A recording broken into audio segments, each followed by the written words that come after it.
My name is Tweet Coleman, and I'm one of the hosts for the Florida Aviation Network. And I'm very pleased to have in the studio with me Nivedita Bhasin. Welcome, Neve. Hi. Neve is from the India section of the 99s International Women's Organization, and she's also the International Director for the 99s. Oh, we're just so pleased you're with us today. Well, thank you for having me on your show, Tweet. Great, and I understand your flying career started at a very young age when you were interested in flying. Could you tell us about that? Yeah, I was really young. I don't know how the flying bug bit me. I think I was all of 8 years or 9 years old when I just knew that I wanted to be a pilot, and that also an airline pilot. And this was, I think, in the year 1970. So, I mean, at that time, women pilots were unheard of. Right. So I did know that I had to be of a certain age to start flying. So while I was 15, when I just turned 15, I went to the flying club and straight from school. And they were so annoyed with me because they said, "You please go home and study and finish your studies and come back."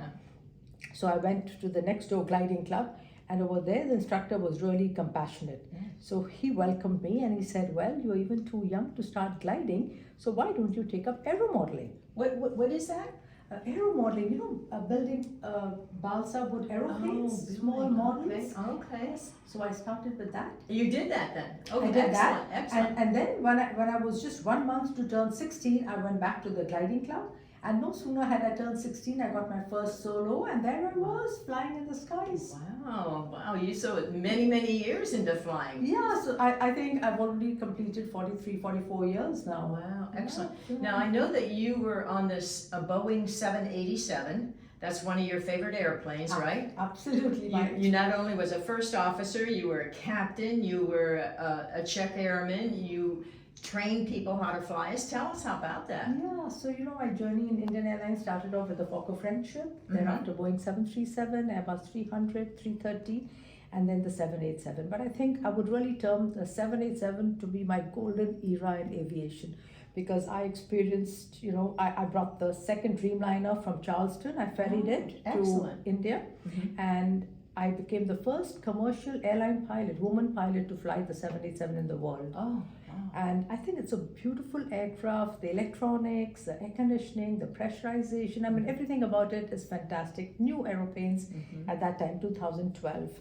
And then I did a lot of work in training, scheduling. I became an instructor. And then I started studying, and then I became the Chief of Flight Safety of Air India. And that's how I retired in 2021. Chief of Flight Safety at Air India. That's quite a title, quite an accomplishment. Yeah, it was an accomplishment as well as a big challenge for me, because when I was given the portfolio, it came unexpected to me, though I was in the flight safety department. And as you're an airline pilot, you are used to dealing with all the different departments. Yes. In-flight, commercial, and ground support, catering, engineering, flight ops. So basically, you know everything. Right. You can deal with people. But there was a lot of, there were a lot of voices, and generally, people are not sure how an airline pilot who has never been in that position will function. Yes. But I think thanks to my training for years of flying and my courses that I did at the University of Southern California in flight safety, human factors, accident investigation, all that helped a lot. Excellent. Well, you're truly a trailblazer. Yes, thank you very much for sharing your story with us. Yeah. And so is that still your favorite airplane, the Boeing 7? I would say Bobby, the 737 will be my first love. Okay, 737. But yes, will always be my first love, because I got my first jet command in that aircraft. Right. But I think the 787 is also very, very special, and that's why it's called the Dreamliner. Right. Well, thank you. You've been a wonderful guest and a wonderful inspiration for all of us to continue to fly, and it's never too young to start, right? Oh, absolutely. Never too young and never too old. Good. Thank you very much for being with us. Thank you. And that's it for today. I'm Tweet Coleman with the Florida Aviation Network.